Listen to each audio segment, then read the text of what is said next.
Il existe un proverbe allemand qui dit que celui qui a le choix a aussi le tourment. Sorcier, sorcière, étudiant en magie, bonsoir. Pour finir la semaine en beauté et surtout pour clôturer dignement ce mois de rentrée, il est temps de mettre la dernière maison de Poudlard à l'honneur, celle de Salazar Serpentard. Et quoi de mieux pour honorer la maison vert et argent que de mettre en lumière un de ses élèves les plus brillants, plus précisément celui qui est devenu son directeur de maison et qui, on peut le dire, a parfois fait des choix très particulier, notamment celui de venir en aide à la famille Malfoy.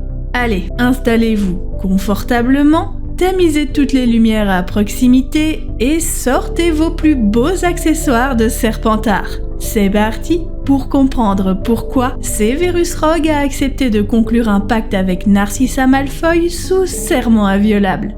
Alors avant toute chose, récapitulons les faits. C'est durant l'été suivant la bataille du département des mystères que notre cher Severus Rogue recevait la très inattendue visite de Narcissa Malfoy et de sa sœur Bellatrix. Il faut comprendre que si Narcissa s'était déplacée de son manoir jusqu'à la petite maison délabrée de Severus Rogue, ce n'était pas par courtoisie, mais bien en désespoir de cause. Lucius était en prison et son précieux fils unique, Drago, s'était vu confier une mission des plus périlleuses par le Seigneur des Ténèbres, qui, selon elle, ne pouvait se solder que d'une seule manière possible, par un échec cuisant, qui mènerait inévitablement à la mort de son fils. Et si Narcissa n'était pas dupe sur les intentions du Seigneur des Ténèbres et avait bien compris qu'il s'agissait d'un châtiment destiné à punir les récents insuccès de son mari, elle n'avait pas dit son dernier mot et ne comptait pas abandonner Drago à son triste sort. La visite rendue à son vieil ami Severus n'avait de ce fait qu'un but bien précis, implorer son aide, ce qui, comme on le sait, va très bien fonctionner et même mener à la formulation d'un serment inviolable entre eux.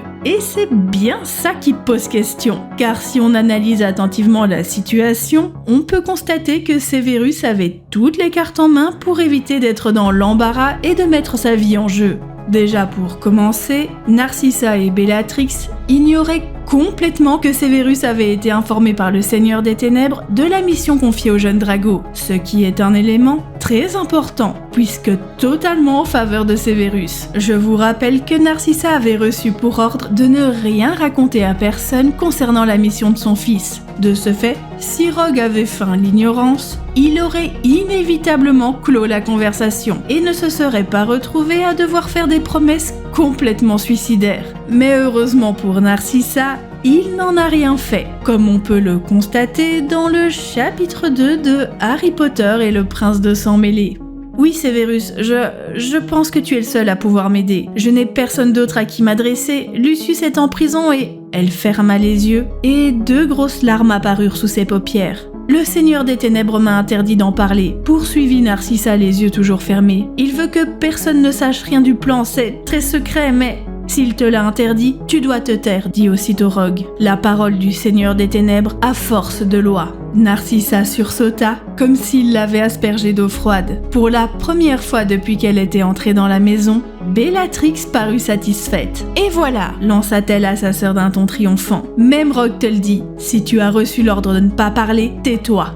Mais Rogue s'était levé. Il s'approcha à grands pas de la petite fenêtre, écarta les rideaux pour regarder la rue déserte et referma d'un coup sec. Les sourcils froncés, il revint devant Narcissa. « Il se trouve que je connais ce plan, déclara-t-il à voix basse. Je suis l'un des rares à qui le Seigneur des Ténèbres l'ait révélé. Mais si je n'avais pas été dans le secret, Narcissa, tu te serais rendu coupable de haute trahison envers lui. » Nous sommes donc devant un Severus qui, après avoir réfléchi un instant, a pris la décision de révéler à Narcissa un élément des plus crucial et non sans conséquence pour sa personne, puisqu'indéniablement, en révélant que celui-ci était au courant, il allait d'une manière ou d'une autre être mêlé à quelque chose qui ne le concernait pas directement. Alors, si je dis pas directement, c'est tout simplement parce que Severus n'était pas censé aider Drago dans l'élaboration et l'exécution de ses plans pour tuer le directeur de Poudlard. Mais oui, parce qu'il y a un mais, se verrait indiscutablement attribuer à un moment ou un autre la mission de Drago une fois que ce dernier aurait failli à sa mission. Severus dit d'ailleurs à Narcissa « Je crois qu'en définitive, il a l'intention de me confier la tâche, mais il est décidé à ce que Drago essaye d'abord. »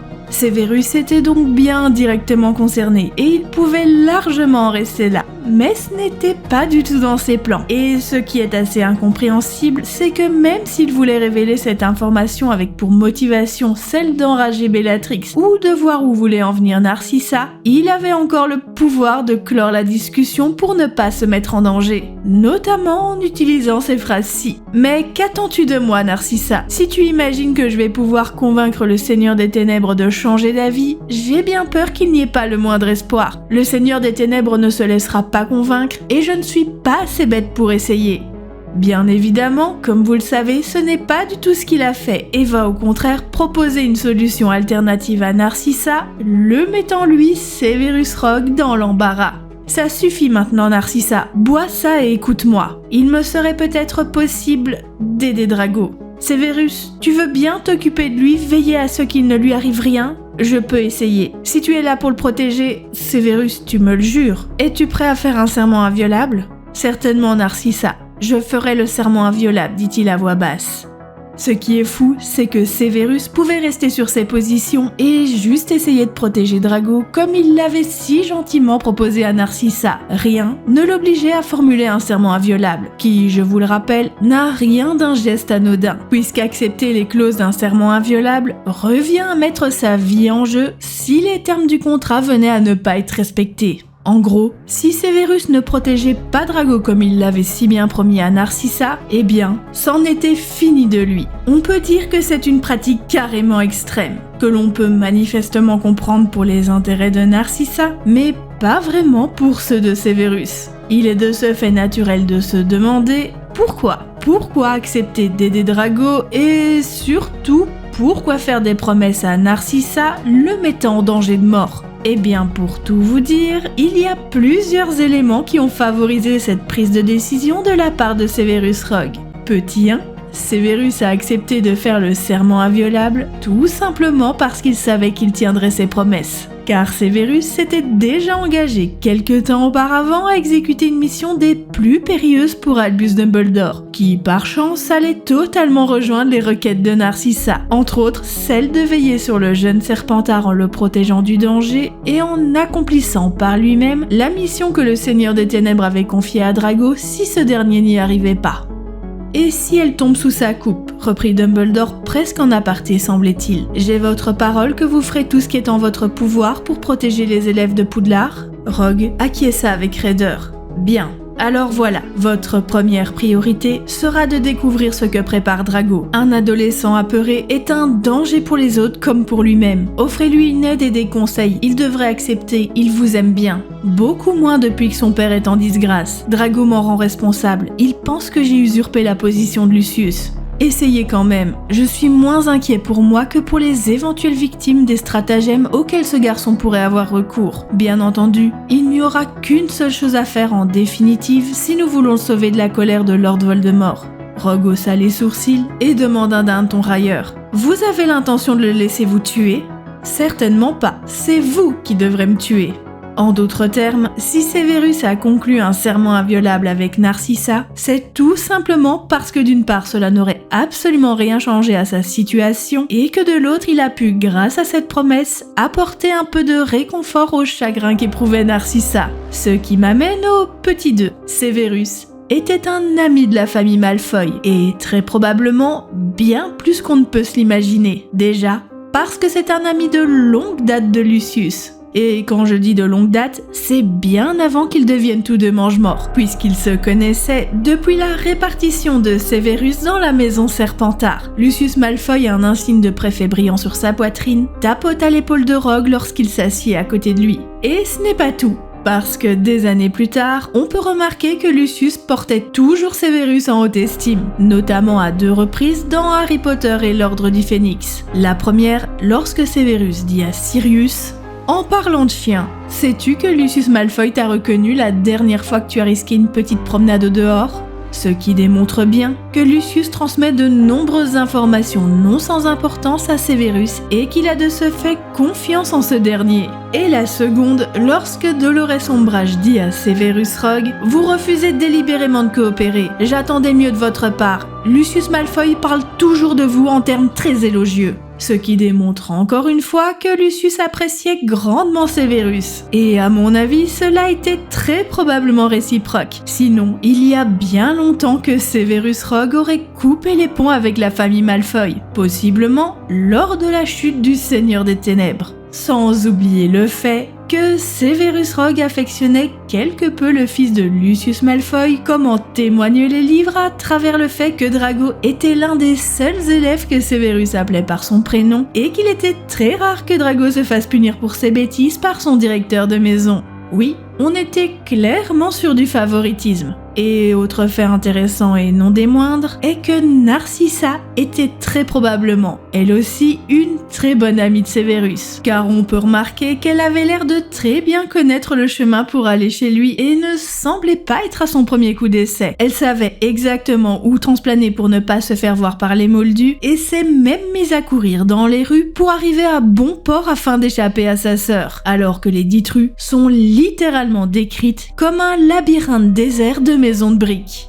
Et autre fait qui met en lumière cette possible amitié est la réaction de Severus. Si vous avez été suffisamment attentif durant votre lecture, vous avez très probablement dû constater que tout le chapitre de l'impasse du tisseur se concentre sur les réactions et mimiques de Severus. Et la seule fois où sa réaction n'a pas entraîné de sourire en coin, de réflexion intense ou autre petite médisance, eh bien, c'est quand il ouvre la porte à Narcissa. Severus dit clairement « Narcissa, quelle bonne surprise !» de façon totalement spontanée, sans aucune grimace, sans ironie dans la voix et sans sourire en coin qu'il réserve d'ailleurs à Bellatrix. Et en parlant de Bellatrix, on peut également remarquer que les interactions entre Severus et Narcissa ne ressemblent en rien à celles qu'il a avec Bellatrix. Enfin, tout ça pour dire que je pense sincèrement que Severus Rogue n'avait pas le cœur à regarder passivement la torture lente et douloureuse qu'attendaient Narcissa et Lucius. Après tout, il connaissait que trop bien le terrible chagrin que pouvaient causer les choix du Seigneur des Ténèbres. Et dernier point et non des moindres, accepter les conditions de Narcissa venait définitivement solidifier sa position aux yeux de Bellatrix, le lieutenant en chef de Lord Voldemort. Puisqu'initialement, il ne faut pas oublier que Bellatrix n'avait pas du tout confiance en Severus. Elle était absolument contre le fait que Narcissa vienne demander de l'aide à ce dernier. Elle a d'ailleurs dit à sa sœur qu'elle ne pouvait pas lui faire confiance et qu'elle pensait que le Seigneur des Ténèbres avait été abusé par Severus. Bellatrix ira même jusqu'à dire au principal concerné ce qu'elle pensait de lui et de sa maigre fiabilité. Et on ne va pas se le cacher, pour Severus, cela pouvait devenir un véritable problème. Car même si le Seigneur des Ténèbres avait confiance en lui, Bellatrix pouvait potentiellement changer la donne en semant le doute dans l'esprit de leur maître, comme elle l'avait très probablement déjà fait auprès des serviteurs du Seigneur des Ténèbres. Oui, parce qu'il y a fort à parier que c'est Bellatrix qui colportait des histoires de trahison et du manque de loyauté qu'avait Severus Rogue envers le Seigneur des Ténèbres au sein du Cercle des Mange-Morts, et qui entraîna par la suite de nombreuses messes basses et médisances à l'encontre de Severus. Severus Rogue devait donc faire taire ces rumeurs et calmer le jeu au plus vite avant que le Seigneur des Ténèbres change complètement d'avis sur sa personne et qu'il fasse bien pire que de lui envoyer Peter le rapporteur. En refusant le serment inviolable, Bellatrix aurait pu y voir des raisons de douter encore plus fort de Severus, et par conséquent, continuer à partager ses doutes au Seigneur des Ténèbres. Alors qu'en prêtant serment, non seulement il faisait taire Bellatrix, mais surtout, il se liait davantage à son engagement auprès d'Albus Dumbledore sans que cette dernière ne s'en rende compte. Pour conclure cet épisode, je dirais que Severus Rogue a juste tiré le meilleur parti de la situation qui s'offrait à lui. C'était calculé et très réfléchi. C'était un acte des plus brillants de la part du très bon agent double qu'était Severus Rogue.